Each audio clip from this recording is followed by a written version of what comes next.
నమ శివాయ. ఒకేసారి మీరు 10 బ్లౌజెస్ అయితే కట్ చేయాలనుకుంటున్నారా? అయితే ఈ వీడియో మీకోసమే. ఖచ్చితంగా చూడండి. ఒకేసారి 10 బ్లౌజులైనా కూడా కట్ చేసుకోవచ్చు. మనకి టైం అనేది సేవ్ అవుతుంది. తర్వాత ఇక్కడ నేను ఎక్స్‌ప్లెయిన్ చేస్తూ ప్రాబ్లమ్స్ అన్నిటిని ఎక్స్‌ప్లెయిన్ చేస్తూ వీడియో అనేది తీశాను. ఫ్రంట్ దగ్గర మనకి చెస్ట్ దగ్గర పట్టేసినట్టు వస్తూ ఉంటుంది కదా! తర్వాత చంక కింద అనేది ముడతలు వస్తుంటాయి కదా! ఫ్రంట్ పార్ట్ తర్వాత బ్యాక్ పార్ట్‌లో కూడా మనకి ముడతలు అనేటివి వస్తూ ఉంటాయి. దానివల్ల మనము ఎలాగ ప్రాబ్లమ్స్ అన్నిటిని క్లారిఫై చేసుకోవాలి. తర్వాత ఏ విధంగా పిన్ టు పిన్ అయితే మీకు ఇక్కడ ఎక్స్‌ప్లనేషన్ అయితే ఇస్తున్నాను. వీడియోని ఎక్కడ కూడా స్కిప్ చేయకోకుండా చూడండి. ముఖ్యంగా భుజాలు జారుతున్నాయనే ప్రాబ్లమ్‌ని అయితే చెప్తూ ఉంటారు కదా! సో, దాన్ని ఏ విధంగా మనము చూసుకోవాలనేది కూడా మీకు ఇక్కడ ఎక్స్‌ప్లెయిన్ అయితే చేశానండి. ఆ ప్రాబ్లమ్‌ని ఎలాగ మనం క్లియర్ చేయాలి అనేది. ఈ బ్లౌజ్ యొక్క సైజ్ వచ్చేసి 36 బ్లౌజ్ అండి. కొంచెం అటు ఇటు ఉన్న 35, 34 తర్వాత 37 వాళ్ళకి కూడా ఈ మెజర్మెంట్స్ అనేటివి కరెక్ట్‌గా సరిపోతాయి. అంటే కరెక్ట్‌గా అంటే అటు ఇటు ఉంటాయండి. కొంచెం చెక్ చేసుకొని అయితే మార్కింగ్ చేసేసుకొని స్టిచ్చింగ్ అయితే చేసుకోవాలి. ఇక్కడ చూపిస్తున్నారు చూడండి. ఫస్ట్ అయితే ఇక్కడ కింద ఒక హాఫ్ ఇంచ్ అనేది నేను ఈ విధంగా మార్కింగ్ అయితే చేశానండి. మార్కింగ్ చేసేసిన తర్వాత ఇక్కడ బ్లౌజ్ యొక్క వెడల్పునైతే తీసుకున్నాను కదా! ఈ వెడల్పు అనేది 36 ఇంచెస్‌లో 4 భాగాలుగా చేస్తే 9 వస్తుంది. 9ని ఇక్కడ మార్కింగ్ వేసేసాను. తర్వాత ఎక్స్ట్రాగా 1 ఇంచ్ అయితే మార్కింగ్ వేసానండి. ఇంకా 2 ఇంచెస్ అయితే ఇదొచ్చేసి మనకి ఖర్చు కోసము. 1 ఇంచ్ ఎందుకంటే ఎనకాల డాట్స్ వేసాం కదండీ! సో, దానికోసం అయితే 1 ఇంచ్ అనేది నేను మార్కింగ్ వేసాను. తర్వాత హైట్ వచ్చేసి బ్లౌజ్ హైట్ అనేది ఈ విధంగా అయితే తీసుకోవాలి. బ్లౌజ్‌ని పట్టి లాగితే ఒక పర్ఫెక్ట్‌గా అంటే మనం ఇందాక టక్స్‌లు వేసాం కదండీ! అక్కడ నుంచి చూస్తే మనకి పర్ఫెక్ట్‌గా హైట్ అనేది దొరుకుతుంది. దీన్ని ఈ విధంగా మెజర్ అయితే చేస్తున్నాను. కొలత తీసుకున్న తర్వాత కరెక్ట్‌గా ఈ విధంగా ఎంత షోల్డర్ అనేది ఫుల్ షోల్డర్ అనేది ఎంత పెట్టుకోవాలంటే 30 సైజెస్ కంటే ఎక్కువ ఉంటే మనము 5 ½ పెట్టుకోవాలి. అదే 30 ఇంచెస్ కంటే తక్కువ ఉంటే మనము 5 ఇంచెస్ అనేది ఫుల్ షోల్డర్ అనేది పెట్టుకోవాలండి. ఇందులో నెక్‌కి వచ్చేసి 2 ఇంచెస్ తర్వాత షోల్డర్‌కొచ్చేసి 3 ఇంచెస్. ఇప్పుడు మనకి ఈ 36 బ్లౌజ్ గదండీ ఇది. చెస్ట్ పాయింట్ వచ్చేసి మనకి ఇంకా ఎక్కువ ఉంటుంది. నేను చెప్తుంది నడుము సైజు ఆధారంగా. నడుము సైజు వీళ్ళదొచ్చేసి 36.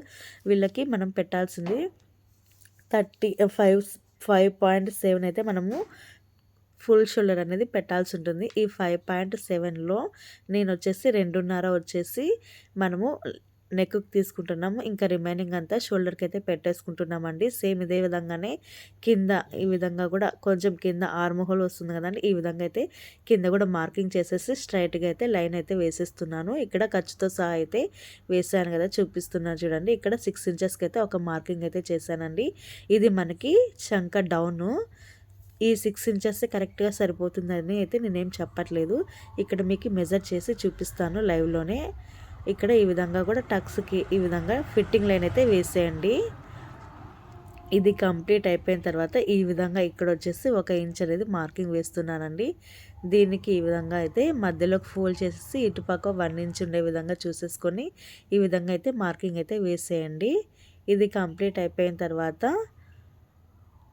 చంక డౌన్ అనేది ఎంత వచ్చింది, ఆర్మ్ హోల్ ఎంత వచ్చిందనేది చెక్ చేసుకోవాలి. ఆది బ్లౌజ్‌కి ఆర్మ్ హోల్ ఎంత వచ్చిందనేది చెక్ చేద్దాము. ఇక్కడ చూడండి మనకి ఎంత వచ్చిందో చూసుకోవాలి. ఆది బ్లౌజ్‌ని పర్ఫెక్ట్‌గా కరెక్ట్‌గా పెట్టుకోవాలండి. ఈ ఆది బ్లౌజ్‌కి ఎంత వచ్చిందో చూసుకున్న తర్వాత మనకి ఇక్కడ కూడా కరెక్ట్‌గా వచ్చిందా లేదా అని చెక్ చేసుకోవాలి. ఒకవేళ మీకు చెస్ట్ పాయింట్ ఏ విధంగా తీసుకోవాలి అంటే ఇక్కడ చూపిస్తున్నాను చూడండి. చెస్ట్ పాయింట్ కూడా చాలా చాలా చాలా ఇంపార్టెంట్. చెస్ట్ పాయింట్ ఏ విధంగా తీసుకోవాలంటే అంటే ఇప్పుడు మనకి వచ్చింది నడుము లూజు 9 ఇంచెస్ వచ్చింది. ఆ 9 ఇంచెస్‌కి 1 ఇంచ్ కలుపుకుంటే మనకి చెస్ట్ పాయింట్ అనేది వస్తూ ఉంటుంది. లేదంటే మీరు ఆది బ్లౌజ్ ఇచ్చినారు కదండీ! ఆ ఆది బ్లౌజ్ నుంచి కూడా ఉక్స్ పట్టి ఉంటుంది కదండీ! అక్కడ నుంచి అయినా కూడా చెక్ చేస్తే మీకు పర్ఫెక్ట్‌గా వచ్చేస్తుంది. ఇప్పుడు నేను ఆర్మ్ హోల్ ఎంత వచ్చిందో ఆది బ్లౌజ్‌కి అయితే మెజర్ చేస్తున్నా చూడండి. నాకు 9 ఇంచెస్ అయితే వచ్చింది. సేమ్ ఇక్కడ కూడా 9 ఇంచెస్ అనే రావాలి. ఒకవేళ మీకు ఎక్కువ తక్కువ వస్తే ఇక్కడే మీరు అనేది చేంజ్ చేసుకోవాలండి. కొంచెం కూడా డిఫరెన్స్ అనేది ఉండకూడదు. సేమ్ పర్ఫెక్ట్‌గా అయితే ఉండాలి. ఇక్కడ చూడండి మీరే కరెక్ట్‌గా చెక్ చేస్తున్నా కదా! అంటే లైన్ మీదనే పెట్టి చూపిస్తున్నా మీకి. ఈ విధంగా చూడండి నాకు ఇక్కడికే వచ్చేసింది. కానీ మనకి రావాల్సింది ఇంకా కొంచెం ముందుకైతే రావాలి. ఇదంతా కూడా మనకి తక్కువ వచ్చింది. అంటే మనకి రావాల్సిన దానికంటే కొంచెము ఎక్కువనే వచ్చిందండి. సో, దానికోసమైతే ఇక్కడ నేను పైకైతే తీస్తున్నాను లైన్‌ని.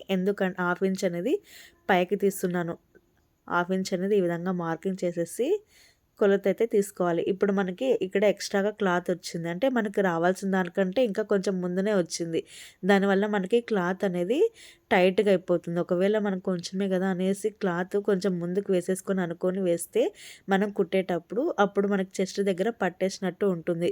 ఆ విధంగా ఉండకూడదు. హాఫ్ ఇంచ్ అనేది పైకి ఈ విధంగా మార్కింగ్ చేసేసుకొని ఈ విధంగా మిడిల్‌లోకి సేమ్ ఇదే విధంగానే మార్కింగ్ వేసేసి పైన 2 దాన్లని లైన్స్‌ని కలిపేటట్టు ఈ విధంగా అయితే మార్కింగ్ వేసుకోవాలండి. ఇప్పుడు ఇంకొకసారి చెక్ చేశాను చూడండి. ఇప్పుడైతే నాకు కరెక్ట్‌గా వచ్చింది.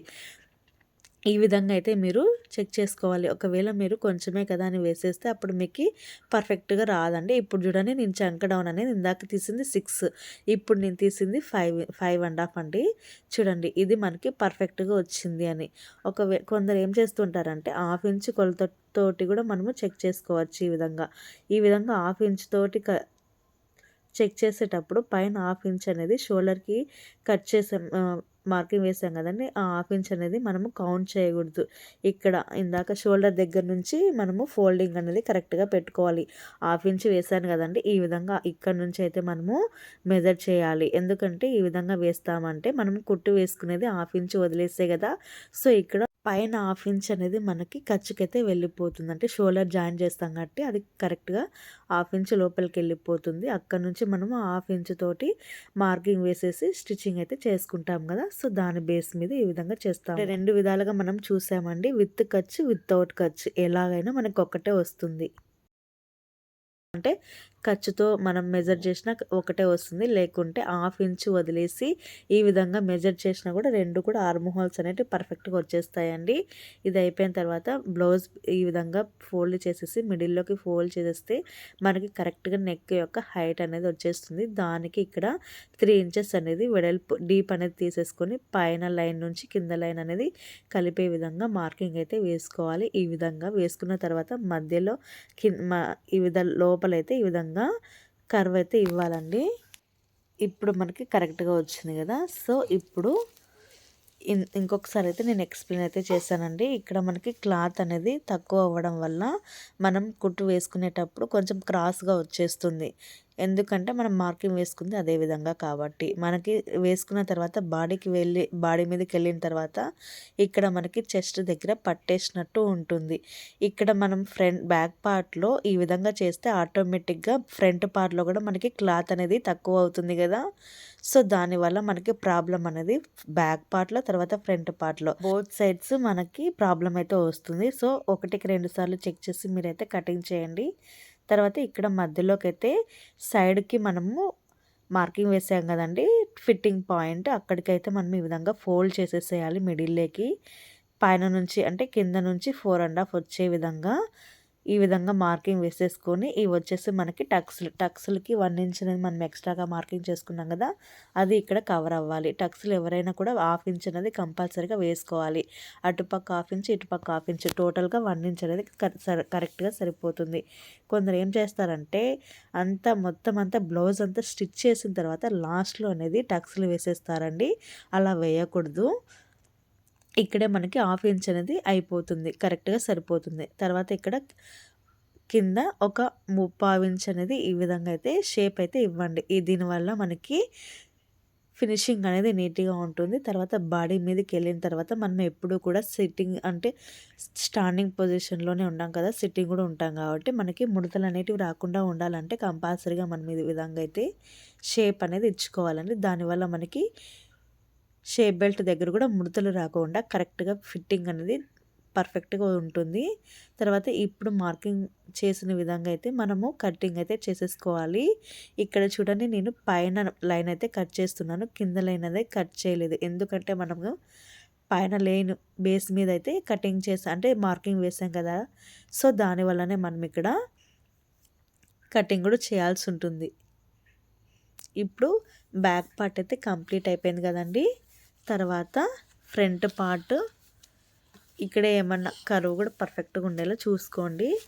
ఇప్పుడు హ్యాండ్స్ తర్వాత ఫ్రంట్ పార్ట్ ఏ విధంగా అయినా మీరు కటింగ్ అనేది చేసుకోవచ్చు. బ్యాక్ పార్ట్ ఆధారంగానే మనము ఫ్రంట్ పార్ట్ తర్వాత హ్యాండ్స్ రెండు కూడా కట్ చేసుకోవాల్సి ఉంటుందండి. ఇప్పుడైతే నేను ఫ్రంట్ పార్ట్ని ఏ విధంగా మార్కింగ్ చేయాలి తర్వాత కటింగ్ చేయాలో చూపిస్తాను. ఫస్ట్ అయితే ఇక్కడ చాలా చాలా ఇంపార్టెంట్ టిప్స్ అండి, పాయింట్స్ అన్నీ కూడా ఉన్నాయి. వీడియోని అయితే ఎక్కడ కూడా స్కిప్ చేయకండి. ఫస్ట్ బ్యాక్ పార్ట్ని అయితే ఈ విధంగా పెట్టేశాను. ఇప్పుడు ఏ విధంగా అయితే మనము ఉందో ఇప్పుడు అదే విధంగానే ఇక్కడ మార్కింగ్ అయితే చేద్దామండి. తర్వాత హ్యాండ్స్ని కట్ చేసేటప్పుడు కూడా ఖచ్చితంగా మనం బ్యాక్ పార్ట్ ఆధారంగానే కట్ చేయాలి. ఆర్మ్ హోల్ ఎంత వచ్చిందో చెక్ చేసి దానికి 1 ఇంచ్ అనేది లెస్ చేసేసి కటింగ్ అయితే చేయాలండి. ఇలాగ చేయడం వల్ల మనకి అతుకులు అంటే మనము హ్యాండ్స్ జాయిన్ చేసేటప్పుడు ఎక్కువ తక్కువ రాకోకుండా పర్ఫెక్ట్ ఫిట్టింగ్ అనేది వస్తుంది. ఇక్కడ చూడండి ఈ విధంగా అయితే అన్నీ కూడా కరెక్ట్గా అయితే మార్కింగ్ వేసేస్తున్నాను. మిడిల్లోకి ఈ విధంగా ఇక్కడ కరెక్ట్ పాయింట్ అనేది వచ్చేస్తుంది మనకి. తర్వాత ఎప్పుడైనా కూడా మీరు ఫ్రంట్ పార్ట్లో పర్ఫెక్ట్గా ఫిట్టింగ్ రావాలి అంటే ఫ్రంట్ పార్ట్లో ముడతలు వస్తున్నాయంటే ఖచ్చితంగా ఈ టిప్ అనేది ఫాలో అవ్వండి. మనము లోత్ అనేది ఒక 1/2 ఇంచ్ అనేది లోపలికైతే వేసుకున్నాను చూడండి. నేను ఈ విధంగా వేసుకున్న మధ్యలో వచ్చేసి 1/2 ఇంచ్ ఉండే విధంగా ఈ విధంగా 3 లైన్లు కలిపే విధంగా మార్కింగ్ అయితే వేసుకోవాలండి. ఫ్రంట్ పార్ట్లో ఈ విధంగా 1/2 ఇంచ్ అనేది లోపలికి తీసుకోవడం వల్ల మనకి ఫ్రంట్ పార్ట్లో చంక దగ్గర ముడతలు వచ్చే క్లియర్ అయిపోతుందండి. ఈ విధంగా ఖచ్చితంగా ఎవరికైనా ఫ్రంట్ పార్ట్లో ఎంత ట్రై చేసినా ముడతలు వస్తున్నాయి అని అనుకుంటే ఖచ్చితంగా మీరు ఒక 1/2 ఇంచ్ ఇంకా ఎక్కువ ముడతలు వస్తున్నాయి అనుకుంటే ఖచ్చితంగా 1/2 ఇంచ్ లోపలికి తీసేసుకొని అక్కడ నుంచి ఒక 3/4 ఇంచ్ అనేది హైట్ అనేది ఇచ్చేసుకొని కర్వ్ గీసేసుకొని మార్కింగ్ చేసి కటింగ్ చేయండి. ఖచ్చితంగా మీకు ముడతలు అనేటివే రావు. 100% చెప్తున్నాను. పర్ఫెక్ట్గా అయితే మనకి ఇది వర్కౌట్ అవుతుందండి. తర్వాత ఫ్రంట్ ఈ విధంగా అయితే మార్కింగ్ అయితే వేస్తున్నాను. ఫ్రంట్ పార్ట్లో నెక్ని అయితే ఈ విధంగా మార్కింగ్ చేస్తున్నాను చూడండి. బ్లౌజ్ ఉంటుంది కదండి, దాన్ని అయితే ఈ విధంగా పట్టేసుకొని కింద హైట్ అనేది తీసుకున్నాను. అక్కడ నుంచి 3 ఇంచెస్ అనేది పర్ఫెక్ట్గా ఉండాలండి. ఎప్పుడైనా కూడా మనం బ్లౌజ్ వేసుకుంటే కరెక్ట్గా మనకి యూ షేప్ అనేది రావాలి. నెక్కి పట్టినట్టు రాకూడదు. అంటే కొందరు ఏం చెప్తారంటే నాకు కస్టమర్ రీసెంట్గానే బ్లౌజ్ తెచ్చిచ్చారండి. వాళ్ళ నెక్ అనేది పట్టినట్టు వస్తుందంట. నెక్ అంతా అంటే ముందుకి లాగినట్టు వస్తుందంట. సో దానివల్ల మనకి ఈ విధంగా అయితే ప్రాబ్లం అనేది ఫేస్ చేయాల్సి వస్తుంది. ఇక్కడ మీరు షేప్ అనేది 3 ఇంచెస్ అనేది ఇచ్చుకోండి. నెక్ డీప్ అనేది బ్యాక్ సైడ్ అయినా ఫ్రంట్ సైడ్ అయినా ఖచ్చితంగా 3 ఇంచెస్ అనేది ఇచ్చుకోండి. దానివల్ల మనకి బ్రాడ్గా ఉండడం వల్ల మనకి కరెక్ట్గా వస్తుంది. లేకుంటే మీకు కూడా పట్టినట్టు వస్తుంటుందండి. తర్వాత ఇక్కడ ఈ విధంగా మార్కింగ్ చేసాం కదండి. ఇక్కడ నేను చెస్ట్ పాయింట్ అంటే మనకి చెస్ట్ హైట్ బ్లౌజ్ యొక్క ఫ్రంట్ పార్ట్ యొక్క హైట్ అయితే ఇక్కడ నేను ఆది బ్లౌజ్ నుంచి అయితే తీసుకుంటున్నాను. ఇక్కడ కూడా సైడ్ కూడా అంతేనండి. ఈ విధంగా ఆది బ్లౌజ్ నుంచే తీసుకుంటున్నాను. లేదన్నా మీరు ఒక 2 ఇంచెస్ అనేది కింద నుంచి ఫోల్డ్ చేసేసి ఆ మెథడ్లో అయినా కూడా కట్ చేయొచ్చండి. నేను ఆ మెథడ్ అనేది నెక్స్ట్ వీడియోస్లో అనేది పోస్ట్ చేస్తాను. ప్రజెంట్ అయితే ఆది బ్లౌజ్ నుంచి నేనైతే మెజర్మెంట్స్ అనేది తీసుకుంటున్నాను. కరెక్ట్గా పర్ఫెక్ట్గా ఫిట్టింగ్ రావాలంటే మీరు ఆది బ్లౌజ్ నుంచి కూడా తీసుకోవచ్చండి. లేదన్నా మీరు 2 ఇంచెస్ అనేది పైన క్లాత్ అనేది ఫోల్డ్ చేసి షేప్ బెల్ట్ని ఆ మెథడ్లో అయినా కూడా చేయొచ్చు. ఇక్కడైతే మెయిన్ డాట్ అనేది కంపల్సరీగా ఉక్స్ పట్టి నుంచి కాజా పట్టి నుంచి ఖచ్చితంగా 2.5 ఉండే విధంగా చూసుకోవాలి. అక్కడ నుంచి హైట్ వచ్చేసి కనీసం అంటే 3 ఇంచెస్ ఉండాలండి. అంటే 3 ఇంచెస్ అనేది పర్ఫెక్ట్గా సరిపోతుంది. 1/2 ఇంచ్ అనేది ఖర్చుకుపోతుంది. ఇంకా 2.5 అనేది మనకి కరెక్ట్గా సరిపోతుందండి. ఇంకా మిడిల్ డాట్ కూడా అంతే 2.5 అనేది కంపల్సరీగా ఉండాలి. తర్వాత ఇప్పుడు ఈ థర్డ్ డాట్ ఉంది కదండి, ఈ డాట్ వచ్చేసి కరెక్ట్గా మనకి మెయిన్ డాట్ను చూస్తున్నట్టే ఉండాలి. ఇవి 3 పర్ఫెక్ట్గా ఉంటే మనకి ఫ్రంట్ పార్ట్ కంపల్సరీగా ఆటోమేటిక్గా సెట్ అయిపోతుంది. మెయిన్ డాట్ ఆధారంగానే మొత్తం బ్లౌజ్ ఫిట్టింగ్ ఫ్రంట్ పార్ట్ అంతా కూడా బేస్ అయి ఉంటుంది. ఈ మెయిన్ డాట్ అనేది పర్ఫెక్ట్గా ఉంటే ఇంకా అంతా కంప్లీట్ అయిపోతుందండి. ఈ హైట్ ఎంత పెట్టుకోవాలి, వెడల్పు ఎంత పెట్టుకోవాలి, ఏ సైజు బ్లౌజ్కి ఎంత పెట్టుకోవాలి అనేది అంతా ఇక్కడ ఇంపార్టెంట్. ఈ సైజు యొక్క బ్లౌజ్ యొక్క సైజ్ వచ్చేసి 36 ఇంచెస్ అండి. దీనికి ఖచ్చితంగా మనము ఆది బ్లౌజ్ నుంచి తీసుకున్నాము. హైట్ వెడల్పు వచ్చేసి 2 ఇంచెస్ అంటే టోటల్‌గా 1 ఇంచ్ అనేది అటుపక్క, ఇటుపక్క మొత్తం 2 ఇంచెస్, ఇటు ఖర్చుతో సహా 3 ఇంచెస్ అయితే తీసుకున్నానండి. ఇప్పుడు ఫ్రంట్ పార్ట్, బ్యాక్ పార్ట్ అయితే కంపేర్ చేస్తున్నాను. అంటే ఉక్స్ పట్టి ప్రాబ్లమ్ ఏంటంటే ఉక్స్ పట్టి, కాజా పట్టి మధ్య గ్యాప్ వస్తుంది అని అంటారు కదా! దానికి ఇక్కడ నేను సొల్యూషన్ చూపిస్తున్నా చూడండి. ఫస్ట్ అయితే బ్యాక్ పార్ట్ యొక్క హైట్ పొడవు కాదు వెడల్పు ఎంత ఉందో చెక్ చేద్దాం. ఇక్కడ 12 ఇంచెస్ అయితే ఉంది. అందులో 1 ఇంచ్ అనేది లెస్ చేయాలి. అప్పుడు 11 ఇంచెస్ అనేది మనకు వస్తుంది.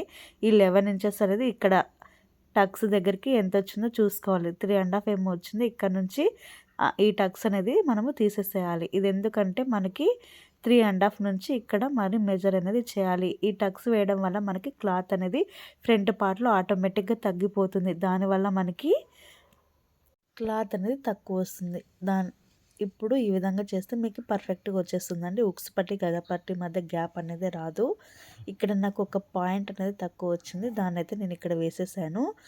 ఇప్పుడు ఇంకా కొన్ని టిప్స్ అయితే చెప్తున్నాను చూడండి. మనకి ఫ్రంట్ పార్ట్‌లో షోల్డర్ డ్రాపింగ్ ప్రాబ్లమ్ వస్తుంటుంది కదా! వాళ్ళకైతే ఇదైతే కరెక్ట్‌గా సరిపోతుంది. పావించ్ అనేది నేను ముందుకైతే గీసాను కదండీ! ఈ విధంగా మార్కింగ్ వేశాను. సేమ్ అదే విధంగానే ఈ ఇటుపక్క కూడా ఒక పావించ్ అనేది ముందుకైతే గీసానండి. తర్వాత ఇక్కడ పైన షోల్డర్ ఉంది కదండి! ఇక్కడ స్లాంట్‌గా ఒక పావించ్ అయితే ఇచ్చేయండి ఈ విధంగా. దీనివల్ల మనకి షోల్డర్ డ్రాపింగ్ ప్రాబ్లం అనేది 100% సాల్వ్ అయిపోతుందండి. అంటే షోల్డర్ డ్రాపింగ్ ప్రాబ్లం అనేది రాదనమాట. ఇప్పుడు ఇక్కడ నేను 3 పాయింట్స్ అయితే చెప్పాను. ఇక్కడ ఇంకొక పాయింట్ అనేది చెప్తున్నాను చూడండి. ఉక్స్ పట్టి, కాజా పట్టి వేసుకుంటాం కదండి! ఇక్కడ ఒక పావించ్ అనేది ఈ విధంగా లోతైతే లోపలికి తీసేయండి. దీనివల్ల కూడా మనకి ఉక్స్ పట్టి, కాజా పట్టి మధ్య గ్యాప్ మధ్య తేడా అయితే ఏమీ రాదు. పైన కొంచెం నెక్ అనేది పట్టినట్టు ఉంటుంది. దానివల్ల మనకి షోల్డర్ డ్రాపింగ్ అయ్యే ప్రాబ్లం ఉండదు. ఇక్కడ 4 టిప్స్ చెప్పాను. ఈ 4 టిప్స్ కూడా మనకి షోల్డర్ డ్రాపింగ్ ప్రాబ్లంకి కరెక్ట్‌గా, పర్ఫెక్ట్‌గా సరిపోతాయి. చూడండి ఈ విధంగా మనకి ఉక్స్ పట్టి, కాజా పట్టి మధ్య గ్యాప్ రాదు. తర్వాత షోల్డర్ డ్రాపింగ్ ప్రాబ్లం కూడా ఉండదు. ఇక్కడ మనం మెయిన్‌గా పాటించాల్సింది ఏంటంటే మెయిన్ డాట్ వేయడం వల్ల మనకి ఫ్రంట్ పార్ట్‌లో క్లాత్ అనేది తక్కువ అవుతుంది. దానివల్ల ఫ్రంట్ పార్ట్ అనేది తక్కువైపోయి ఉక్స్ పట్టి, కాజా పట్టి మధ్య గ్యాప్ అనేది వస్తుంది. ఆ విధంగా రాకుండా ఉండాలంటే అక్కడ నుంచి అంటే టక్స్ ఎంతైతే ఉంటుందో అదంతా తీసేసి మనం మెజర్ చేయాలి. ఫస్ట్ ఉక్స్ పట్టి, కాజా పట్టి దగ్గర నుంచి టక్స్ ఫస్ట్ మొదలు పెట్టాం కదండి అక్కడ వరకు. తర్వాత అది ఎండ్ అయి ఉంటుంది కదండి అక్కడి నుంచి మరి లాస్ట్ వరకు ఎంత వచ్చిందో చెక్ చేసి ఎంతైతే మనకి టేప్లో తక్కువ వచ్చి ఉంటుందో అదంతా కూడా మెజర్ చేసుకోవాలి. 11 ఇంచెస్ వచ్చే విధంగా. ఇప్పుడు ఇది మనకి పర్ఫెక్ట్ మెథడ్. ఇప్పుడైతే ఇది కంప్లీట్ అయిపోయింది చూడండి. మనకి ఈ విధంగా కట్ చేస్తే మనకి ఫ్రంట్ పార్ట్‌లో చెస్ట్ దగ్గర పట్టేసినట్టు రాదు. తర్వాత చెంక దగ్గర ముడతలు కూడా రావు. ఇలాగ మీరు కూడా టిప్స్ ఫాలో అయ్యి మన వీడియోస్ని ఫాలో అయ్యి కటింగ్ అనేది చేసుకోండి. మీకు పర్ఫెక్ట్‌గా కటింగ్ అనేది వస్తుంది. తర్వాత స్టిచ్చింగ్ చేసేటప్పుడు కూడా పర్ఫెక్ట్ ఫిట్టింగ్ అయితే వస్తుంది. ఇప్పుడైతే నేను ఇక్కడ హ్యాండ్స్ని అయితే కట్ చేస్తున్నాను. హ్యాండ్స్ని కట్ చేయాలంటే మనకి పర్ఫెక్ట్‌గా ఏముండాలండి కరెక్ట్‌గా బ్యాక్ పార్ట్ అయితే ఉండాలి. బ్యాక్ పార్ట్ ఆధారంగానే మనము హ్యాండ్స్ని అయితే కట్ చేసుకోవాలండి. ఎప్పుడైనా కూడా సరే మీరు ఎవరైనా కూడా ఇదే కాదండి డ్రెస్సెస్ స్టిచ్ అంటే డ్రెస్సెస్ కటింగ్ చేయాలన్నా తర్వాత బ్లౌజెస్ స్టిచ్ చేయాలన్నా ఫ్రాక్స్ ఏవైనా కంపల్సరీగా మీరు బ్యాక్ పార్ట్ ఆధారంగానే మీరు అనేది స్లీవ్స్ అనేటివి కటింగ్ చేయండి. దానివల్ల మనకి క్లాత్ అనేది ఎక్కువ తక్కువ రాకుండా పర్ఫెక్ట్‌గా ఉంటుంది. ఇక్కడ చూడండి ఎంత వచ్చిందో చెక్ చేద్దాము. ఇక్కడ నాకు ఎంతైతే వచ్చిందో అందులో ఒక 1 ఇంచ్ అనేది తీసేస్తున్నాను. నాకు ఇక్కడ 12 ఇంచెస్ వచ్చింది. కానీ నాకు ఇక్కడ 11 ఇంచెస్ వచ్చే విధంగా క్లాత్‌ని అయితే ఫోల్డింగ్ చేసుకోవాల్సి ఉంటుంది. 11 ఇంచెస్ వచ్చే విధంగా ఫోల్డింగ్ చేసుకోవాలి. ఎందుకంటే మనకి 1 ఇంచ్ అనేది షోల్డర్లోకి వెళ్ళిపోతుంది కాబట్టి ఇక్కడ ఈ విధంగా అయితే మార్కింగ్ చేసేస్తున్నాను. ఒక 1/2 ఇంచ్ అనేది పెట్టుకుంటున్నానండి కింద. ఎందుకంటే మనము జాయింట్ చేసి కుడతాం కాబట్టి. ఇది అయిపోయిన తర్వాత బ్లౌజ్ యొక్క హైట్ అనేది ఈ విధంగా తీసుకుంటాను చూడండి. ఇక్కడ మనకి హైట్ అనేది కొంచెం తగ్గేయమని చెప్పారు కస్టమరు. సో దానివల్ల ఇక్కడైతే నేను తగ్గిస్తున్నాను. ఇది మనకి ఈజీగా అంటే చాలా చాలా చాలా ఈజీ మెథడ్ అండి. ఇలాగా హ్యాండ్స్ కట్ చేయడం వల్ల ఎవరైనా కూడా ఈజీగా కటింగ్ అనేది చేయొచ్చు. ఇందులో నేను ఎక్కడే కానీ మెజర్మెంట్స్ అనేది చూపించలేదు. జస్ట్ మనం చంక డౌన్ ఎంత తీసుకుంటాము అనేది అయితే ఇక్కడ చూపిస్తున్నానండి. చాలా అంటే చాలా ఈజీగా అనేది ఎవరికైనా కూడా అర్థమైపోతుంది. కొందరు ఏం చేస్తారంటే బాక్సులు గీసి అందులో ఇంత అంత 30 ఇంచ్ అంతా కూడా కన్ఫ్యూజ్ అయిపోతుంది. ఈ విధంగా మీరు ట్రై చేయండి కంపల్సరీగా, అంటే మీరే ఈజీగా చెప్పేస్తారు. బాగుందక్క అని చాలా ఈజీ మెథడ్ చూపిస్తున్నాను. పైన 2 ఇంచెస్కి అయితే మార్కింగ్ వేస్తున్నాను. తర్వాత ఇక్కడ సైడ్ కూడా 2 ఇంచెస్కి అనేది మార్కింగ్ వేసాను. ఆ 2 లైన్స్ కలిపే విధంగా ఈ విధంగా మార్కింగ్ అయితే వేసానండి. ఇది మనకి ఖర్చుకి పెట్టుకున్నాం కదండి. ఈ ఖర్చు నుంచి 2 ఇంచెస్, పైన 2 ఇంచెస్, ఈ 2 లైన్లు కలిపే విధంగా ఒక లైన్ అయితే వేద్దాము. వేసాం కదండి. ఇప్పుడు పైన ఇక్కడ 1 ఇంచ్కి అయితే మార్కింగ్ వేసేసి స్ట్రైట్గా లైన్ అయితే వేద్దామండి. ఇక్కడ చూడండి 1 ఇంచ్కి అయితే మార్కింగ్ వేసాను. ఇక్కడ నుంచి ఇక్కడికి స్ట్రైట్గా రావాలి.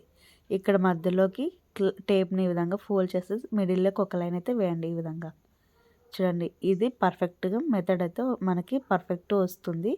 ఎవరైనా కూడా ఈజీగా అయితే నేర్చుకోవచ్చు. ఇక్కడ కొంచెం ఉంది కదండి, ఇక్కడ కొంచెం లైన్ అనేది తగిలే విధంగా పెట్టేసుకుని తర్వాత కిందికి అయితే మనము మార్కింగ్ అయితే వేసేసేయాలండి. ఇది మనకి కరెక్ట్గా వస్తుంది. నేను ఇక్కడ లోత్ అయితే తీయలేదు. మన మెథడ్ మీకు తెలిసిందే కదండి.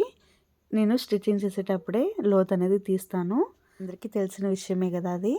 మన వీడియోస్ రెగ్యులర్గా ఫాలో అయ్యే వాళ్ళకైతే తెలిసే ఉంటుంది. చూడండి, ఇక్కడైతే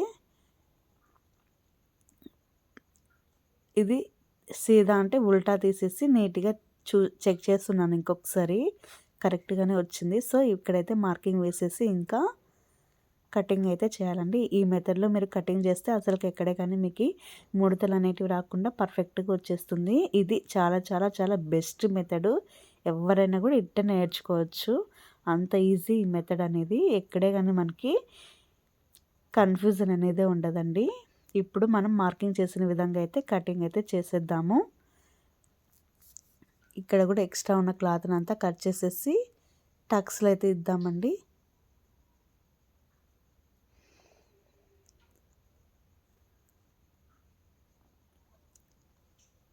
చూడండి, మధ్యలో ఒక టక్స్ అయితే పెట్టేద్దాము. ఎందుకంటే మనకి షోల్డర్గా ఉంటుంది అతికించేటప్పుడు. ఇక్కడ మనకి ఒక సైడ్ మాత్రమే లైనింగ్ అతికించే విధంగా అయితే ఫోల్డింగ్ అయితే చేసాము. మన వీడియోస్ రెగ్యులర్గా ఫాలో అయ్యే వాళ్ళకైతే ఐడియా ఉంటుంది. నేను ఇదే విధంగానే ఫోల్డింగ్ చేస్తానండి. ఎందుకంటే మనము రెండు పక్కల క్లాత్ని అతికించాలంటే మనకి టైం అనేది చాలా వేస్ట్ అయిపోతుంది కదా. సో ఈ విధంగా ఒక వైపు మాత్రమే వచ్చే విధంగా ఇలాగ మీరు కూడా కటింగ్ చేసేస్తే మీకు కూడా చాలా ఈజీగా అనేది వర్క్ అనేది కంప్లీట్ అయిపోతుంది. ఇంకా ఈజీగా అనేది కటింగ్ చేసేసి స్టిచ్చింగ్కి అయితే వెళ్ళొచ్చు. ఇలాగ కొన్ని టిప్స్ అనేటివి ఉంటాయండి. ఖచ్చితంగా మీరు ఫాలో అవ్వండి. ఈజీగా అనేది బ్లౌజ్ అనేది నేర్చేసుకుంటారు. తర్వాత కటింగ్ కూడా చాలా ఈజీగా నేర్చుకోవచ్చు. ఇక్కడ నేను చూపిస్తుంది 3 బ్లౌజెస్ని ఒకేసారి కటింగ్ చేసేసి చూపిస్తున్నాను. మీరు కూడా ఒకవేళ ఒకరివే ఒక 5-6 బ్లౌజులు ఉన్నా కూడా ఇదే విధంగా కటింగ్ అనేది చేయొచ్చండి. 10 బ్లౌజెస్ని కూడా అట్ ఏ టైం అనేది మనము కటింగ్ అనేది చేయొచ్చు. అంత ఈజీ ఈ మెథడ్ అనేది. మీరు కూడా ఖచ్చితంగా అయితే ట్రై చేయండి. నాకు ఇక్కడ 3 బ్లౌజెసే ఉన్నాయండి. సో ఈ 3 కూడా నేను ఆల్రెడీ వాళ్ళవి కటింగ్ చేసి అంటే స్టిచ్చింగ్ చేసి పంపించాను. ఇవి రిమైనింగ్ ఉన్నాయి. సో దానివల్ల మీకు ఇవి నేను ఇక్కడ కటింగ్ చేసేసి చూపిస్తున్నాను. బ్లౌజ్ పీస్ని అయితే తీసుకున్నానండి. బ్లౌజ్ పీస్లో మనకి ఇక్కడ ఆపోజిట్ కలర్ కూడా వచ్చింది. మనకి ఈ బ్లౌజ్ పీస్ మీద ఏ విధంగా మనం పెట్టుకొని కటింగ్ అనేది చేసుకోవాలనేది ఇక్కడ చూపిస్తాను చూడండి. కొత్తగా నేర్చుకునే వారికైతే ఇవి తెలియకపోవచ్చు. సో వాళ్ళకైతే యూస్ఫుల్ అవుతుందనే ఉద్దేశంతో అయితే ఇక్కడ నేను క్లాత్ని అయితే ఫస్ట్ హ్యాండ్స్కి ఈ విధంగా అయితే కటింగ్ చేసేసి పెట్టుకున్నానండి. ఎందుకంటే మనకి హ్యాండ్స్కి అనేది క్లాత్ అనేది తక్కువ రాకూడదు కదా. అయినా కూడా మనము క్లాత్ అనేది జాయింట్ చేయాల్సి ఉంటుంది. ఎంతైనా కూడా మనకి మధ్యలో అనేది పర్ఫెక్ట్గా ఉండాలి. సేమ్ కలరే ఉండాలి. డిఫరెంట్ కలర్ ఉంటే చూసేకి బాగోదు కదా. ఫస్ట్ అయితే హ్యాండ్స్ అయితే కటింగ్ చేసేసానండి. ఇప్పుడైతే బ్యాక్ పార్ట్ని అయితే పెట్టేసుకున్నాను. తర్వాత ఫ్రంట్ పార్ట్ని అయితే పెట్టేసుకోవాల్సి ఉంటుంది. చుట్టూరా కూడా మనకి కంపల్సరీగా 1/2 ఇంచ్ పైనే ఉండే విధంగా క్లాత్ని చూసుకోవాలి. అప్పుడే మనకి కరెక్ట్గా సరిపోతుంది. లేకుంటే కన్నా కుట్టు వేసేటప్పుడు తక్కువ వచ్చే ఛాన్స్ ఉంటుంది. ఫస్ట్ హ్యాండ్స్ కట్ చేసుకోవాలి, తర్వాత బ్యాక్ పార్ట్, తర్వాత ఫ్రంట్ పార్ట్. ఈ విధంగా మనము క్లాత్ని అనేది అడ్జస్ట్మెంట్ చేసుకొని కటింగ్ అనేది చేసుకోవాలి. ఇక్కడ క్లాత్ ఉంది సఫిషియెంట్గా క్లాత్ ఉంది కాబట్టి సరిపోయింది. ఒకవేళ మనకి క్లాత్ లేకోకుంటే కన్నా అప్పుడు కొంచెం ఈ విధంగా పెట్టుకుంటే మనకి పర్ఫెక్ట్గా సరిపోతుంది. క్లాత్ ఉంది కదా అనేసి ఎట్లా అంటే అట్లా కట్ చేయకూడదండి. ఈ విధంగా పెట్టుకుంటే మనకి క్లాత్ ఒకవేళ మనకి షే బెల్ట్కి తర్వాత హ్యాండ్స్కి అతికించుకోవాలి కదా, దానికైతే సరిపోతుంది. లేకుంటే మరి ఇంకా వేరే క్లాత్ ఉంది కదా, దీనికి కలర్ అనేది వేరే ఉంది. ఇది పైపింగ్ కోసం అయితే నేను ఇక్కడ కట్ చేసి అయితే పెట్టేశాను. పైపింగ్ అనేది సిమెంట్ కలర్, కొంచెం సిమెంట్ కలర్ అయితే ఉందండి. సో దానికైతే ఇక్కడ నేను శారీలో వచ్చిన క్లాతే యూజ్ చేస్తాను. ఇంకా రిమైనింగ్ అంతా షేప్ బెల్ట్ తర్వాత హ్యాండ్స్కి అయితే యూజ్ చేస్తాను. ఇక్కడ ఇంకొక బ్లౌజ్ అంటే 3 బ్లౌజులు ఉన్నాయండి. 3 కూడా డిఫరెంట్, అంటే ఒక్కరివే వేరు వేరు శారీస్లోటివి. ఈ వీడియోస్ నచ్చినట్టయితే ఖచ్చితంగా మన ఛానల్ అయితే సబ్స్క్రైబ్ చేసుకొని వీడియోని కూడా లైక్ చేయండి, సపోర్ట్ చేయండి. ఇట్లా సపోర్ట్ చేయడం వల్ల నాకు ఇంకా బూస్టింగ్ వస్తుంది. ఖచ్చితంగా అయితే లైక్ చేయండి. చూడండి, ఇది వచ్చేసి సేమ్, ఇది కూడా అంతే. నాకు ఇక్కడ హ్యాండ్స్కి ఏమాత్రం అతుకులు అనేటివి పడవు. అంటే మెయిన్ క్లాత్కి, హ్యాండ్స్కి అయితే పడతాయిలేండి. మెయిన్ క్లాత్కి చెప్తున్నాను నేను, ఎందుకంటే మనకి బార్డర్ అనేది సేమ్ ఈక్వల్ బార్డర్ అయితే వచ్చింది కాబట్టి.